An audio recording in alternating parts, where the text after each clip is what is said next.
Welcome back to the REI Agent. I'm here with Tim Bratz. Tim, thanks so much for joining us today. Hey man, excited to be here. Give us like a elevator pitch or a bird's eye view of who you are and what you do in real estate. Oh man. Been in real estate since 2005, been investing in real estate since 2009, been buying apartment buildings and commercial real estate since 2012, scaled that up to almost 5,000 doors in my rental portfolio, currently sitting at right around 3,000 doors. All of that has turned into, we do a little bit of coaching through a mastermind. And then we also just launched a property management software called Smart Management. It goes toe to toe against Yardi and AppFolio and RealPage and Rent Manager and Entrata and all the other ones that we've used before. But it's an all-in-one solution where it's got accounting and all that kind of stuff, as well as layered with artificial intelligence. So super excited about that. That just launched. Cool. And then we still have the rental portfolio. Yeah, wow. I had an idea. I actually attended, I think, one of a one-off, like I'm not in the mastermind, but I think I attended like a one-off like deal analysis thing of yours a number of years ago. So it's going to be fun to talk to you. And I think I get some of your some properties every once in a while. That do you still email people like some opportunities every once in a while? Yeah, man. We're we're always raising capital for deals, and then we're buying and selling all the time. So just kind of depending on what's going on, it's a constant, being in the investment world is a constant, balance of deal flow along with money flow, and just trying to make sure that you're not too deal heavy and money shy, or money heavy and deal shy, right? Yeah, I think one thing about being in the investing space is being cash poor can often happen, and you can have a lot of money going out to buy new stuff or for expenses, et cetera. And yeah, that's a balance I'm sure that you've had to learn over the years, and it's not an automatic one for sure. Yep.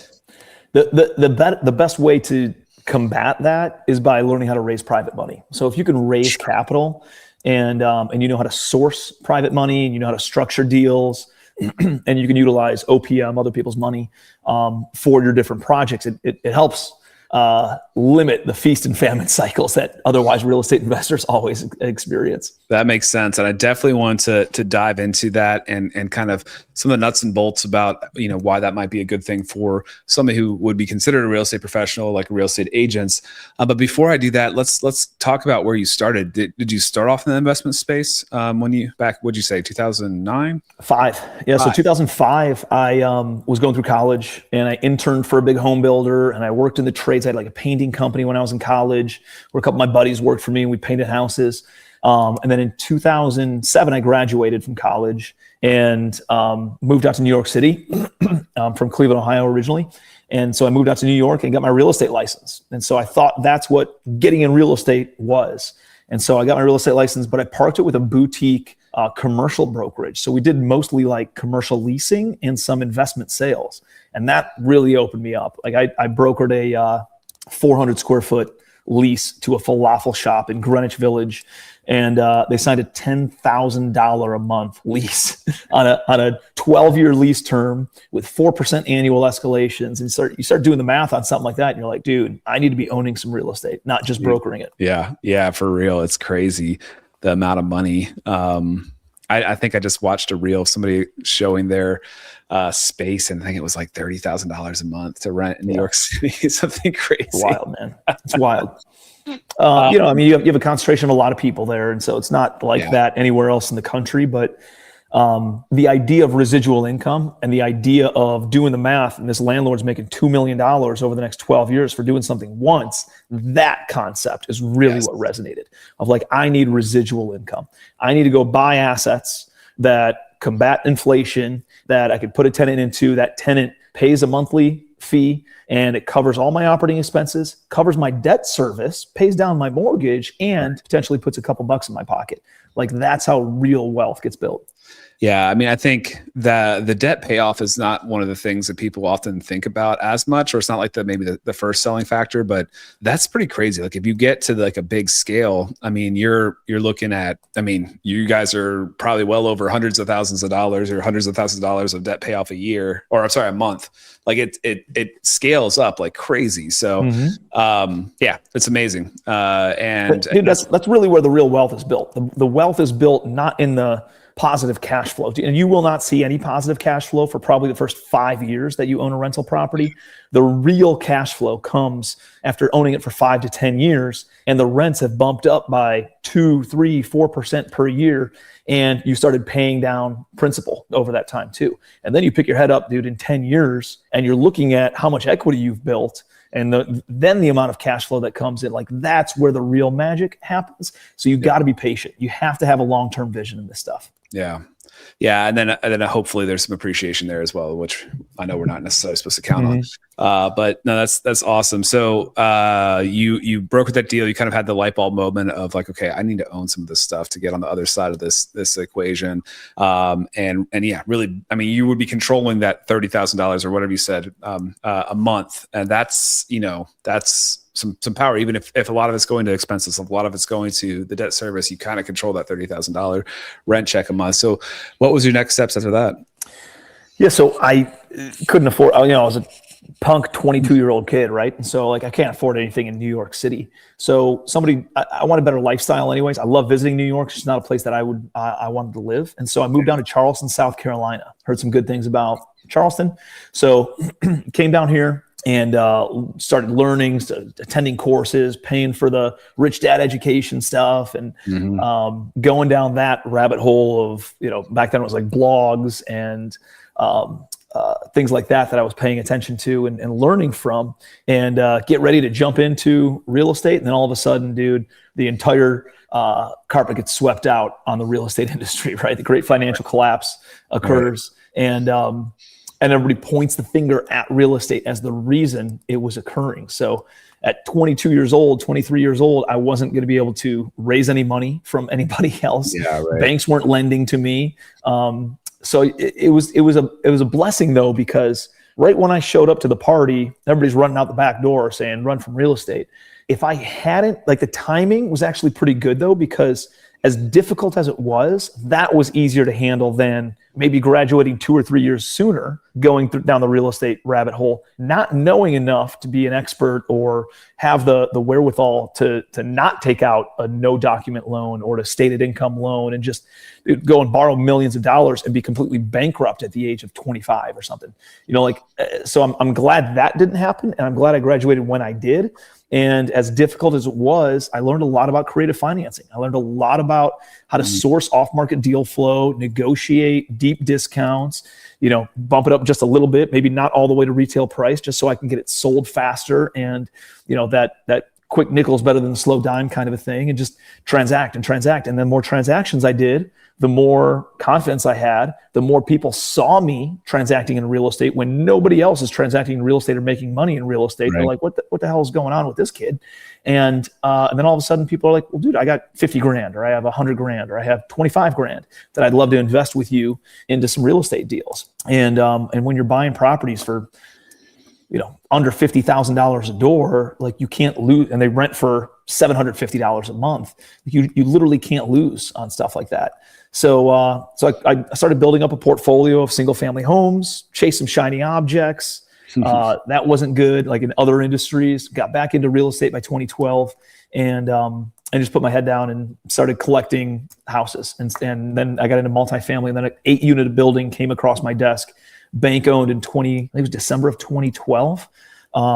8 units. I bought it for $32,000. And I put another 50 grand into it, but I was all in for $10,000 a door, and they were all rented for, anywhere from $500 to $800 a month. It was C-class, and it was dealing with drug addicts and shitheads and stuff like that. But at the end of the day, it was like, I understood the idea of efficiency, and I understood the idea of going to one property and looking at one foundation and paying one utility bill and paying one tax bill, instead of having 8 single family homes where I had 8 foundations and 8 roofs and 8 closings and 8 loans and 8 tax bills. Like, just the efficiencies that came with buying multifamily really resonated with me. And so I was like, this is where I want to be. So I bought another 8 unit, and then I bought a 12 unit, and then I bought a 23 unit, and then I bought a 31 unit. And then I just kept on scaling up. And over the course of the next 3 years, I bought about 140 doors, and just managed it with me and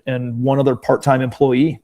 Tim, circle back to that first eightplex, those numbers are insane, and people probably are like, that's a no-brainer. I wish those deals would happen now. But I'm guessing at that time, it wasn't like, like you had the confidence to continue through, but I'm guessing there probably was also some reservations. And I think it's very common that people like feel like they're overpaying, or like the deals were before, but it's always in hindsight that you realize how good the deal was. You know what I mean? So think about it this way. Like today, yes. Oh my gosh, I would have bought the whole planet if I could buy it at $10,000 a door, right? Right. I'd buy the earth. Here's the difference. The market back then was not the market today. There was zero money. There was no banks lending on rental properties. There was no private investors. There were no hard money lenders loaning, because they were all out of business. Dude, they all lost everything. They were all going bankrupt. Literally, there were no buyers for real estate, and there were no investors or lenders for real estate. And the decline in values was precipitous from 2008 to 2012. Values kept on dropping by 20% every single year across some of these markets. And it was like, oh my gosh, you're just going to try to catch a falling knife back then. Right. And it's like, well, eventually you sit back and you don't get emotional over the thing. You're like, you know what, this looks like a pretty good deal. Like I can't lose that bad. But I will say, like, I sold that, I think 3 or 4 years later. And dude, the most I got for it was like 100. I think I sold it for 125. So like, yeah, great. I was into it for $80,000. I sold it for 125 grand, but I had to own it for 4 years in this dump of an area, and I made $40,000 on it. So it's like, the values didn't really start jumping up until 2018, 2019, 2020, 2021. And then it was like multifamily was on fire, and then it fell off a cliff again in 23, 24, 25 because of interest rates. Yeah, no. And insurance costs and everything else, and bad management. When you were talking about timing of getting into it, that's the first thing I thought of is like, yeah, you could have started at 2020 or, something around there, gotten really aggressive and built a huge portfolio with bridge debt, and then faced the interest rates changing, which a lot of people did. And then been done. Yeah. Yeah. I mean, while we're there, like how has this, the change of interest rates and the like insurance costs, all that kind of stuff impacted your all's portfolio? Dude, everybody in real estate, everybody in multifamily, everybody in commercial real estate is just taking arrows left and right now. Mm-hmm. And for the past 3 years, they have been. It has been absolutely brutal. It hasn't been just an interest rate. I know everybody points at interest rates. That really was maybe the exacerbation of the impetus of like, oh man, like let's pay attention, and interest rates are changing and valuations are changing. But dude, insurance tripled and quadrupled in some markets that I'm in, like in Houston, Texas, and in Louisiana, and even in like the middle of Georgia, these storms that hit the Gulf Coast, and then they come over Georgia and they dump and they tear off roofs and stuff. Like the insurance tripled there. And that's not something that goes away. That's not like an interest rate that rises and falls. Like insurance just gets more and more expensive. And it adversely impacts the net operating income in a massive way, which impacts the valuation. Right. Labor costs gone through the roof, right? Supply chain still messed up, and all materials and supplies are more expensive. Energy costs are more expensive. Utility costs are more expensive. But dude, you know what's evaporated more my net worth and more property value than all of those things combined is bad third-party management. Like just bad management. People who and companies where we have a property and it's worth $5 million, $10 million, $60 million, $2 million, doesn't matter. And you put somebody in charge of it to manage your multi-million-dollar business, and you only pay them 50 grand a year or 40 grand a year, whatever, as a salary. And you expect them to accurately do that. And even if it's layered with third-party property management, you expect them, it being their business, to do it. And even if you hop on phone calls with them from an asset management perspective, which we do on a weekly basis to make sure the needle is moving forward, guess what, man? You're getting data that is either inaccurate or it's delayed dramatically, right? Like I wait until the 15th of the month to get the previous month's financials. It's like driving a car looking in a rearview mirror, right? Mm-hmm. Trying to drive forward, looking only backward. It's like, how can you accurately and productively manage a rental property if you're always working off of bad data and bad and slow data and not transparent data. Like I can't tell you how many times I've fired third-party management and found hundreds of thousands of dollars of unpaid payables, aged payables, that were never disclosed on the financial reports. Like, dude, if the water bill's not paid, right? Like these are things that aren't just like some vendor contract. It's just, and it's across the board all the time, which is one of the impetuses of why we started Smart Management, our property management software, and developed that whole thing to expose bad third-party management and to empower good third-party management and to empower owners to take over management in-house. And so that's been a big part of the past few years of just like, dude, I can't let these layers get in the way of, here's where the revenue is and here's where our ownership team was. And there were, different, there's site level management team, third-party management, regional managers, then the asset management team, my C-level executive team, and then me. It's like, dude, if you are dealing with just chaos in business, you need to eliminate as many of those layers, and ownership and leadership needs to get as close to the customer base as possible. So we got rid of all third-party management, and like literally me and my team are on calls with the site level team who's direct then to the tenant base. And so we've built it out all in-house. We put all new SOPs and metrics and things like that together and put in place and just tightened up and controlled the controllables, right? So there's a lot of things outside of our control. At the end of the day, man, what can you control? And that will make you feel like less of a victim and more empowered. Oh, that makes a ton of sense. And I guess maybe we should, in case people don't really understand the way this world works with cap rates, NOI, that kind of stuff. Do you want to give us a quick kind of rundown as to why this is so critical? Why making sure that your expenses are managed? Great question. So a lot of realtors, a lot of real estate agents that watch this, right? So when you go through real estate class, you're taught how to value properties in 3 different ways.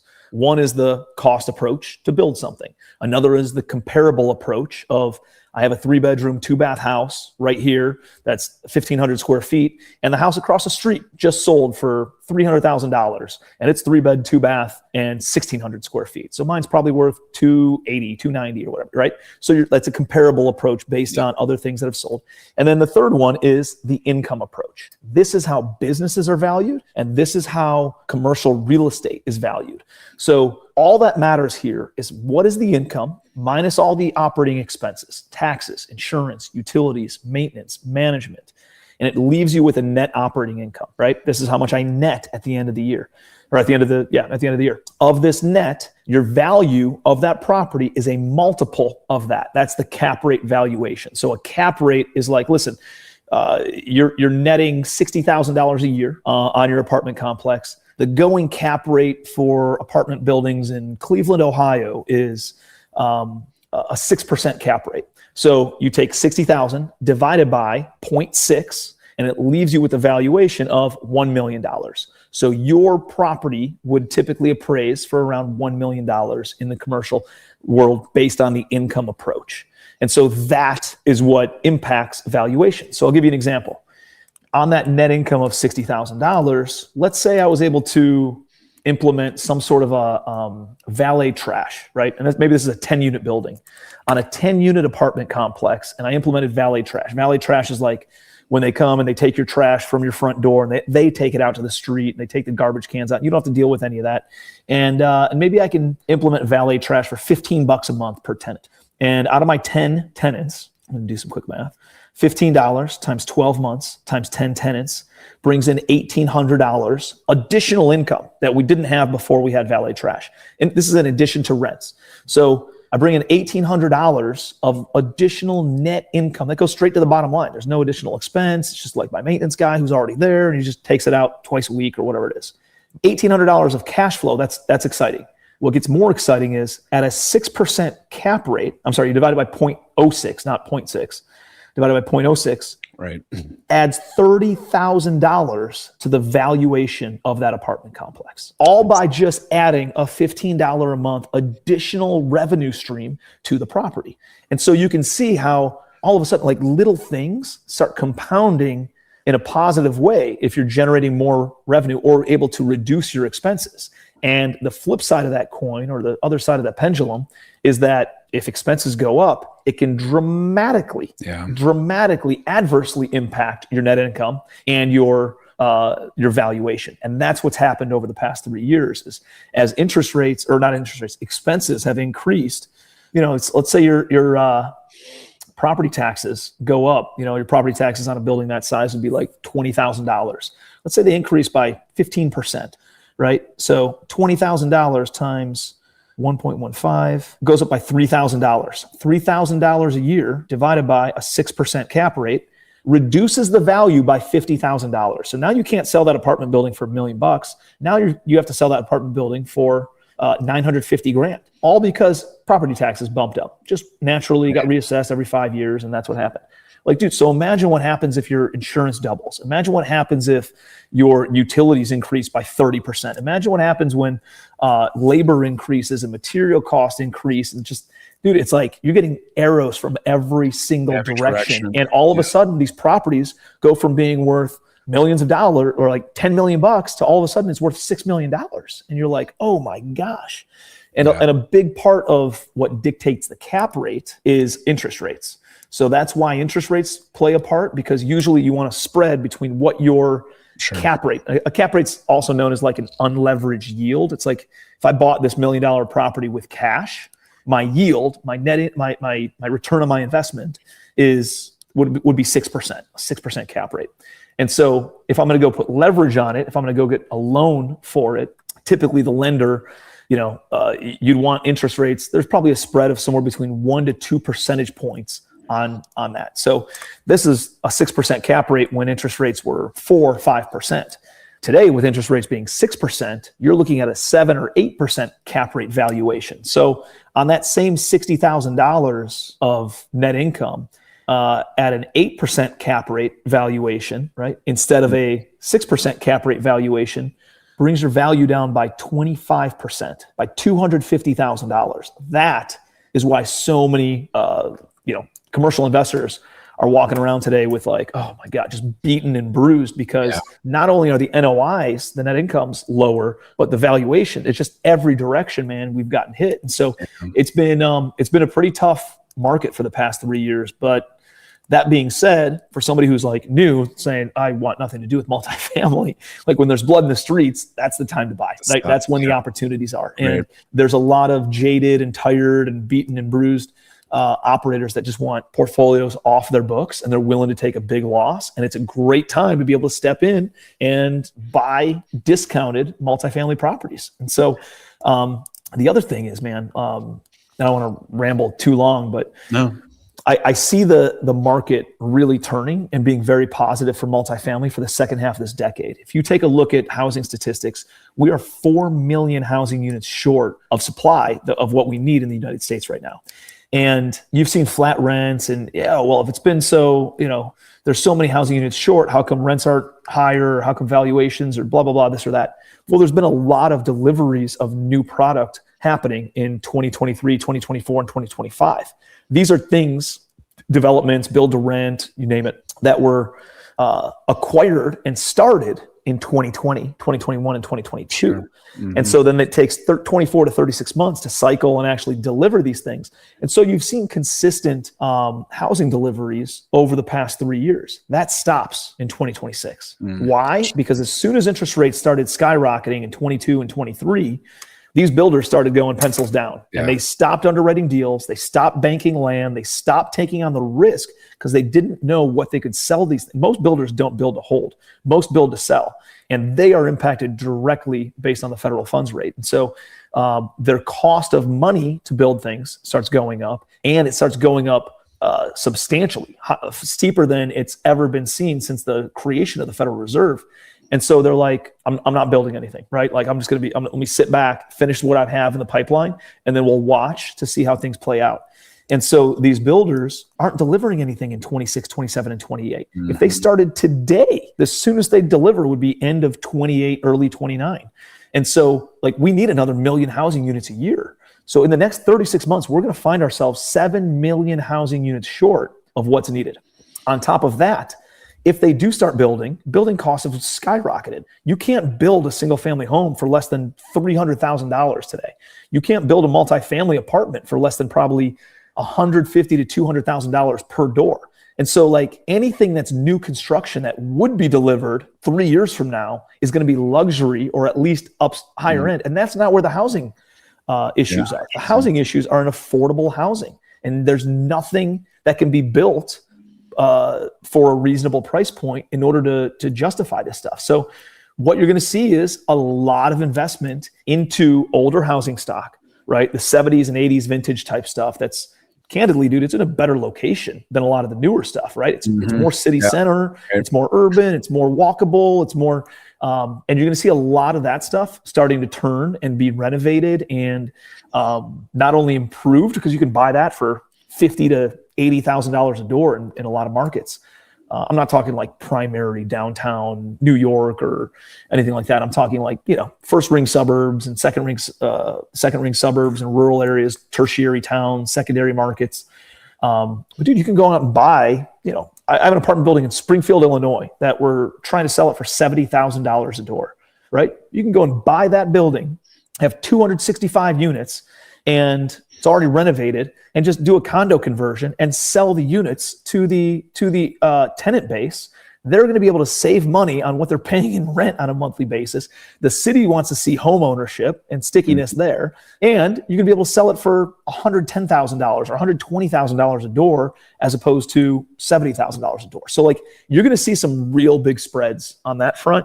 And you're going to see, even if you don't do that, you're going to see rent growth. Every analysis, every thing that I'm reading and studying right now shows that rents, although they've been flat for the past couple of years, are going to bump back to the standard 3 to 4% per year rent increases. Yeah. And that's kind of where that multifamily appreciation happens. Like it's based on increasing the NOI, right? Which can be through rent increases over time. And the one point I wanted to make too about what the examples you were giving earlier, but the power the power good and bad of how the cap rate's multiplied is, use 10 units, right? I mean, so you're talking about 100, 200, 300, 400 doors. And so obviously like if you take that 10 and multiply it by 40, that number's way bigger. It can make those little $10, $15 a unit can make a huge difference in rent increases, in rent decreases, in obviously all the other things that we just talked about. So I've been thinking that timing could be pretty good because it's just like you said just now and then earlier as well. It's just like, when there's mass fear, when there's blood in the streets, that kind of thing is often when it's a good time to get greedy, right? Like it's usually playing against what the mass psychology is when some of the best decisions investing wise are made. And so it's an interesting time. Let's quickly get into kind of the power of being a real estate professional, investing in a syndication. So obviously Tim here is an expert at this stuff. He's been doing this for a long time. He has a lot of different doors. He's seen a lot of different things, a lot of different cycles. And to somebody who has not done any of this, it's going to be a big ask to go take down a 265 unit in Springfield, Illinois, or whatever you said. But there is the ability to invest passively through a syndication. So can you talk about that a little bit, what that looks like, and then what some of the benefits would be to somebody looking to invest? Yeah, I think a great question, because one of the things that you'll find, or that I've seen in my career in real estate, is everybody thinks they can become a real estate investor, right? Hey, I grew up in a house. I watch HGTV. I'm a realtor, or I'm in the trades, or anything you do, any new industry you get into is a new business you're starting, right? Just because I go and eat cheeseburgers and drink a beer in a bar doesn't mean I should own a restaurant, right? Doesn't mean I'm qualified to do that. Right. And I see so many people, smart entrepreneurs, get into real estate and they get their legs taken out, man. It's where I buy a lot of my deals from. Some of the best deals I've gotten are from Wall Street guys that make millions of dollars a year, and they bought 600 apartments in Georgia, and then guess what? They didn't know how to navigate the Georgia tenant system, right? They didn't know how to hire a contractor. They didn't know how to hire a third-party property manager, or they did, but they didn't qualify them. They didn't ask them the right questions. They just expected them to do what they were supposed to be doing. And And all of a sudden these properties started bleeding, and it took them away from their primary job. It took them away from their primary source of income in order to pay attention to this thing over here that's losing money. And then all of a sudden their primary business starts doing worse because they're not paying attention to it. Dude, and now they're caught with a situation where they got to either fire sale the apartments or lose their primary business. And they always choose to fire sale the secondary or the thing that you know less about. And so that happens a lot. And I'm going to be different. No, you're not, right? Like, unless you're going to dedicate a full-time effort to whatever you're going to do. And when I say full-time, for 5 years, there's books and studies on this, the 10,000 hour rule. You need to dedicate 10,000 hours to anything to become an expert at that thing. And so 10,000 hours, if you work 40 hours a week, 50 weeks a year, that's 2,000 hours for 1 year. So 10,000 hours is 5 years of time, full-time effort, in order to become an expert at something. So if you're not willing to do that, I wouldn't suggest dipping your toe in real estate, right? I wouldn't suggest in anything. I wouldn't dip your toe in the trades businesses or buying a blue-collar HVAC company. Like, you need to be all in, and that's the only way that you win in business. Serial entrepreneurs, man, when somebody tells me they're a serial entrepreneur, I'm like, oh, I bet they don't make any money because they're not focused on anything. I've experienced it myself. So like, I'm not even making fun of people. It's like, I know this because I've dealt with this. Right. And, so anyways, if you're looking to invest in real estate and you want to, diversify your portfolio, I do think, and I know a guy who owns one of the largest financial advisors for individuals in the country. He has 160 clients and manages $42 billion, average $250 million per person that his clients have with him. And he says they have a cross section of 1/4, 1/4, 1/4, 1/4 of how they allocate their investments. 1/4 is in public equities, stock market. 1/4 is in private equities, privately owned businesses. 1/4 is in real estate. And then 1/4 is in some sort of dividend or interest-bearing accounts.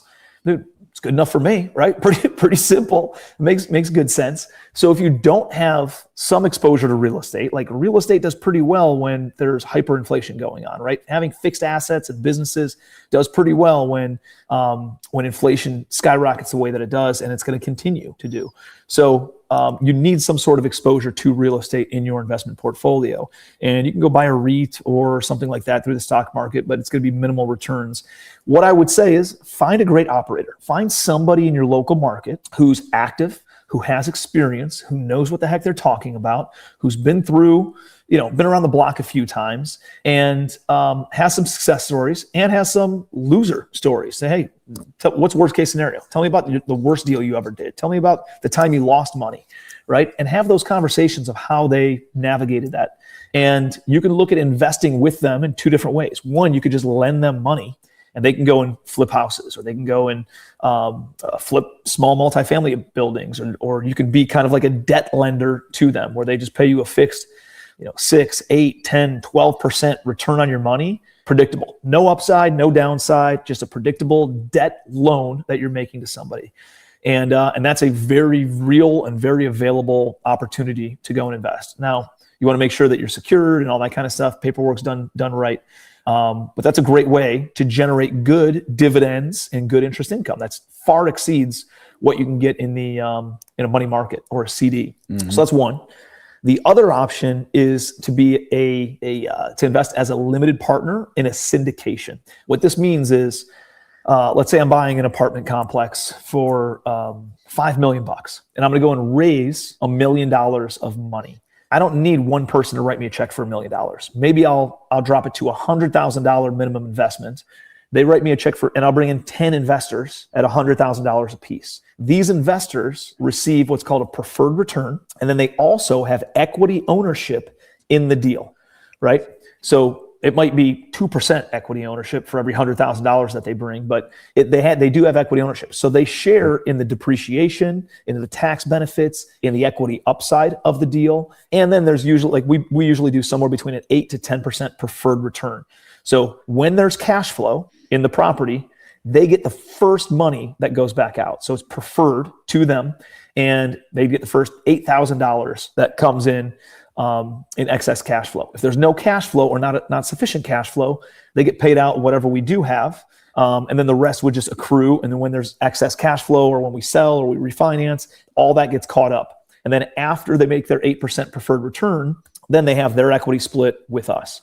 And so whatever the percentage is, let's say they own 5% of this deal for every $100,000 that they brought, and we profited by $300,000, they make $15,000 on top of their 8% annualized return.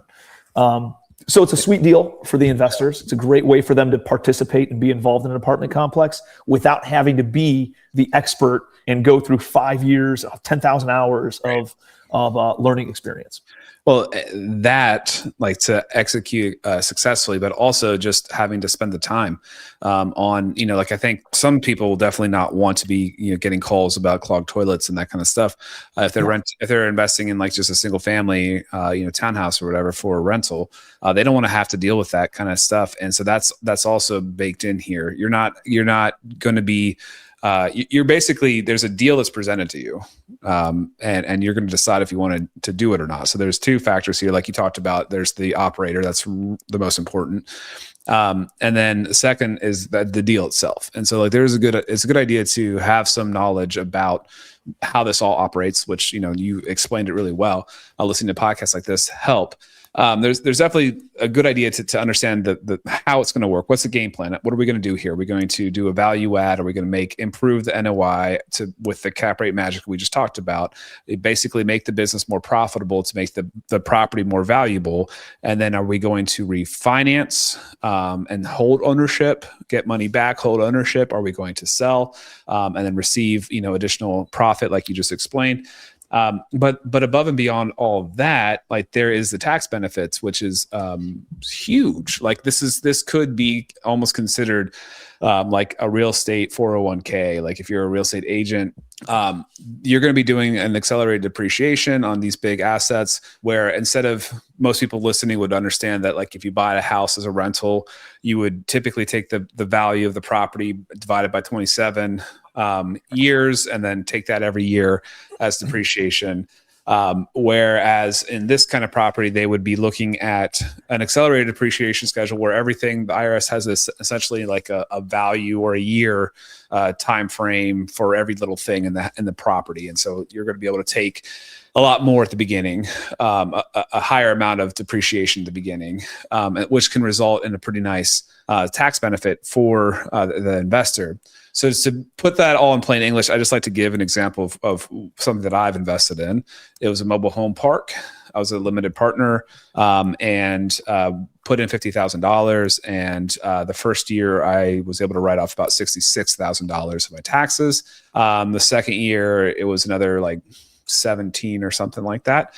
So obviously that alone is pretty awesome, but it's also been giving me a return. So far, the game plan for this one is to eventually do a cash out refinance where I'd be kind of made whole and I would be owning a portion of that property going on, a very small portion, but still. So it's can be a really awesome no-brainer and something that as a real estate professional, you can kind of offset your earned income, like your commissions with this kind of thing. If you're not a real estate professional, and this is stuff you need to verify with your accountant. I'm not an accountant. This is just kind of what I've learned from talking to people. If you're not a real estate professional, then you wouldn't be able to take that write off against your earned income. Like if you're a doctor, for example, you wouldn't necessarily be able to write off your doctor wages with this kind of income. So especially real estate agents should be listening to this. It could be an awesome opportunity for you to try to plug some money into something every year, every other year. And then that stuff, as the money comes back to you, as like the plan is executed, as the, if you're selling it or if you're refinancing, you can then reinvest that capital into another project. So it's powerful. Can be a really good win-win. Certainly risk that you could lose money. That's happens as well. And like you said, it's been a tough couple of years for the apartment investor. Yeah, one of the other things that I'll mention or just add on to that, you did a great job explaining it, is that even if you are not a real estate, let's say you are a wealthy doctor or a wealthy physician or white collar professional and you do make a lot of money somewhere, even if you are focused on that career, the spouse could become a real estate professional. So what I've seen a lot of my e-commerce buddies do, or a lot of my doctor buddies, is that their wife doesn't work And so the wife becomes the real estate investor, and maybe they buy a second home and they rent it out on Airbnb once in a while. And then she has her own LLC and they invest into that LLC. Then that LLC then invests in 2 different real estate opportunities. And maybe they own a couple of properties themselves and then they invest in a couple of different deals, but she becomes a full-time real estate professional. By becoming a real, when I say full-time, it's 750 hours per year. So it's only 15 hours per week that they have to like dedicate and playing on Zillow and playing on LoopNet and Crexy and walking an open house and driving to Home Depot, like that all counts, right? So it's not hard to meet the hours or listening to a podcast or reading about something. That all counts towards those hours. But if the spouse is a real estate professional and they're married, filing taxes jointly, the spouse is able to use their passive losses and active losses and active income and all those things. It all goes into the same bucket as active with the physician or white collar professionals income as well. So this is a phenomenal way to, and I'm not you always have to make disclosures and stuff. Like I'm not a CPA, talk to your CPA about it, but it's a fantastic way that I've seen a lot of people be able to invest in real estate. And dude, if you're making $600,000 a year, $800,000 a year, $1.5 million a year in some traditional white collar role or in your traditional business, and you're just paying taxes on that, dude, that is your biggest expense. Not you don't need to be focused on making an extra 10% per year on your money. You need to reduce the 37% that you're paying to taxes on the federal level. That's going to make you and keep you and build you way more wealth than anything else that you could be doing. And this is a great strategy to attack that. And just one more thing on top of that, that I love, you might think that that traditional white collar, whatever doctor, they probably have opportunities to offset their taxes by investing in retirement funds. But you got to wait till retirement to see any of that. And that's one of the beauties of this is like, it's kind of, you get the tax benefits, but then you're going to get quarterly dividends. Likely. People might structure that differently, but quarterly dividends, you're going to get whatever in 5 years, whatever, when the plan is executed, you're going to get money back then that you can use. So that's one of the things, like there are and this is another option. You can convert a Roth IRA into a self-directed IRA to invest in these kind of things as well, which is definitely a good opportunity. But one of the problems I've had with some of the plans of doing everything self-directed IRA is that again, I'm going to have to wait until I retire to really use. I'm building up this great nest egg for then, but I also kind of want to have the ability to be able to buy stuff or do whatever I want with the capital now. And that's what's the beauty of. Yeah, it's different types of money, right? Like how patient is your money? And your cash, you probably want to turn that a lot more and be able to transact on that stuff a little bit more. And by the way, 401ks and IRAs can't take depreciation. So there's probably different types of deals that maybe you just lend and it's like a patient 5-year, 7-year, 10-year play. I don't really care because I can't touch it for that long. So maybe you're going and buying some stock that has way bigger upside long term, and you don't need that money right now. That's a play for that kind of money. Keep your cash for these heavy depreciation type deals and things like that that can help you offset your active income. That's a good point. I didn't realize that I hadn't thought about the depreciation aspect of the Roth. Hey, I do want to transition this. I know your time's valuable. You've had this has been awesome so far. So thank you so much. But I do want to ask if you have a golden nugget for our listeners to share. Oh man, I would say one of the biggest lessons learned over the past 3 years is you're going to take arrows. You're going to tough things are going to happen in business. If you always blame other things, then you're always going to feel like a victim and you're always going to feel out of control and helpless. You got to take 100% ownership over your situation and focus on the controllables, right? Control the controllables. What are the things you can do to positively impact your property? What are the things you can do to positively impact your operation, your business, your team, in order to do better things? So we got really creative in finding new ways to generate revenue at our apartment complexes to then offset the increase in expenses. Insurance increased dramatically. Well, we said, hey, instead of having going through a traditional insurance broker, we're going to go and put our own master insurance policy in place. That'll save us probably around 30% on our insurance premiums on an annual basis, right? We started doing things at our apartment complex, utilities started increasing. Well, I did some research and we found there's a company that will remove all the bubbles that come from the water company through the water meter that you're paying for air that's coming through the water line, the water main. And they install this thing on there and they pull all the bubbles out. So it's just pure water coming through now. And you're not paying for those air bubbles, which reduced our water bill by about 15%. Not only that, but then we put aeration back into the apartments to rebubblize it, right? And to reduce, the water flow by tenants by putting low flow water fixtures, shower heads, faucets, sinks, all that kind of stuff in toilets. And that reduced it by another 30%. So it's like doing things like this of controlling the controllables. We're actually ahead in our water expenses than paying less today, even though water prices have gone up in some of the markets that we're in. We're paying less because we did these things, right? And so when you start controlling the controllables, man, gives you a lot more confidence and a lot more posture when you're attacking the business the way that we've been attacked, right? You can posture back up against a lot of those things. I love it. I think that mindset is so fundamental, and one of the biggest differentiators between somebody who's going to be successful in life is just taking. I think people are scared of taking ownership because then it's all on them. But I think it's really a liberating thing once you do, kind of like you just said. Like, I mean, you might be out of it now if you just blamed everybody else, but instead you've taken control of the situation and are moving forward.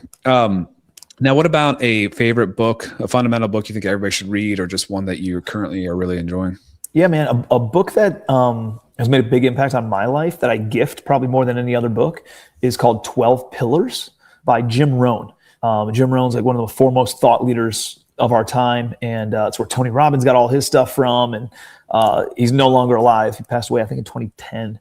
But the guy's a stud and has like such a simple understanding of a way of explaining complex things that really resonates with me. And so he's got a book called 12 Pillars. It's like 60 pages long. It's so easy of a read. You'll sit down for one or two sittings and read through the entire thing. And you'll sit there with a highlighter because you'll highlight every single chapter. But it's really built on like how to build a great life, right? And how to design your life and things that you should be focused on, the things that are really important, the skills that you need to learn in order to be successful across all different facets and of your life. These are the things that really you should be focused on, the 12 pillars, if you will. And so it's really, really good, really simple, yet super profound. I love it. I feel like we need another podcast episode just to talk about the other things in life as well with you, because I'm be curious to hear more about the family life and all that kind of stuff, health, wealth, family. It's all kind of interconnected, this crazy life we live. Tim, what about if anybody wants to follow you on social media, reach out to you in any other ways? Is there, or you mentioned a mastermind, where can people find more about you? Yeah, just connect with me on social media at Tim Bratz. I'm available there, putting out content all the time, trying to help people by just delivering as much value as I possibly can on social media. So just hit me up there, shoot me a message. And if you're interested in, like, we don't really have a lot of coaching type stuff anymore. We do have a mastermind that's higher level for people with bigger portfolios. We work with investors all the time. So if you're looking to put some money in play, happy to chat with you or at least direct you in the right place in order to do some of that stuff and just be a resource. So I appreciate it, man. Thanks for having me. Cool. Yeah, Tim, thanks so much for being on. Thanks for listening to the REI Agent. If you enjoyed this episode, hit subscribe to catch new shows every week. Visit reiagent.com for more content. Until next time, keep building the life you want. All content in the show is not investment advice or mental health therapy. It is intended for entertainment purposes only.